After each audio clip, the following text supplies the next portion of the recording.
semaine après avoir couronné le roi Charles III et son épouse la reine Camilla, devant près de 2500 invités à l'abbaye de Westminster, et des millions de téléspectateurs devant leur télévision, l'archevêque de Canterbury fait à nouveau la une de l'actualité, mais pour des raisons tout à fait différentes. En effet, l'homme d'église a été condamné, a révélé The Mirror ce samedi 13 mai. Justin Welby a, en effet, été reconnu coupable d'excès de vitesse, quelques jours seulement après avoir couronné le roi Charles III. Il a été condamné à payer une amende de 510 livres sterling.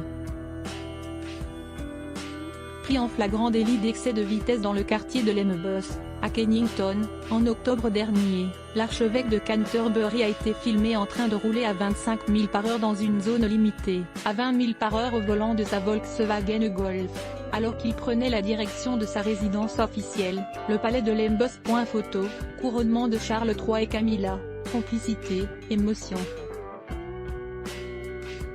Retour sur les moments forts de la journée. Il a donc été condamné à une amende de 510 livres sterling et à un retrait de 3 points sur son permis, selon une porte-parole du tribunal, le paiement étant constitué d'une amende de 300 livres sterling, d'une suramende compensatoire de 120 livres sterling et de 90 livres sterling de frais de justice.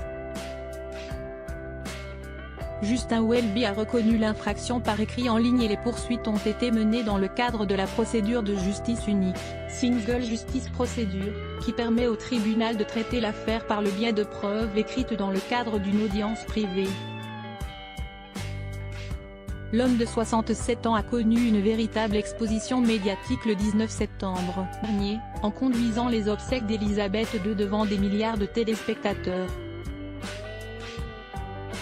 C'était d'ailleurs la reine elle-même qui l'avait ordonné archevêque de Canterbury, en 2012. L'homme a aussi prononcé les baptêmes de George, Charlotte et Louis de Galles et marié, le duc et la duchesse de Sussex, le prince Harry et Meghan Markle. Une polémique était née quand le couple avait indiqué, lors de leur interview avec Oprah Winfrey, que Justin Welby les avait mariés 3 jours avant la cérémonie officielle. Afin de ne pas les froisser ou faisant acte de diplomatie, l'archevêque avait simplement confirmé qu'il les avait mariés à la date officielle et non avant, sans rentrer dans les détails. Article écrit en collaboration avec 6 médias. Crédit photo, George Rogers. The Papal Sipa.